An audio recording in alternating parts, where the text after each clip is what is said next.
If you are most satisfied in family or job or fame or success or money or food or music or health or staying alive, if you are more satisfied in any of those than you are in God, then you diminish the glory of God and you magnify the glory of what you're most satisfied by.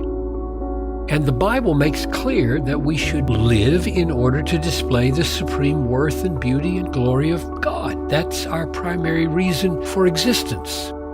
Now, there are two main challenges that Satan uses to diminish the glorification of God in our lives by causing us to value something else more than we value God. And one of those is pain and the other is pleasure. Philippians 4:11-13, Paul says, I have learned in whatever situation I am to be content.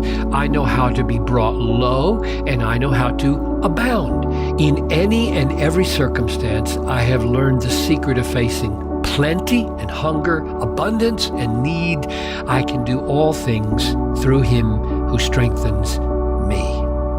Paul is making it clear that abounding and having plenty and having abundance is as much of a challenge to the glory of God in our lives as is suffering.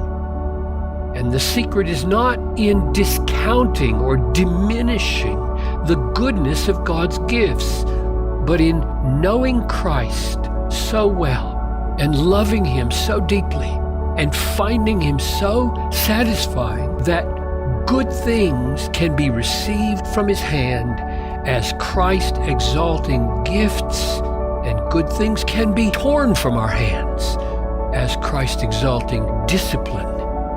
So how do you drink orange juice to the glory of God? Number one, I will affirm joyfully from the Word of God that the color yellow is a gift of God.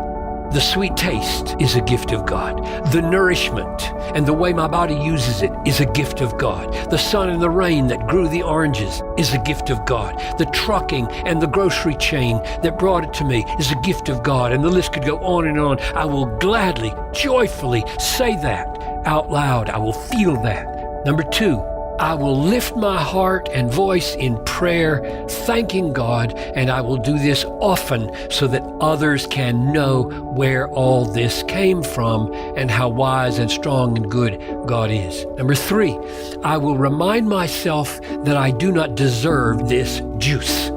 I deserve to be in hell today.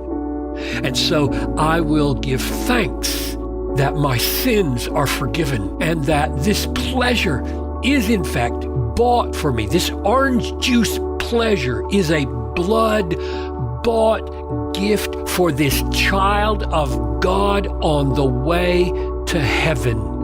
And then finally, I will share this juice in love with others at the table. I won't hoard it all, and I will use the strength that it gives me to live for the glory of God.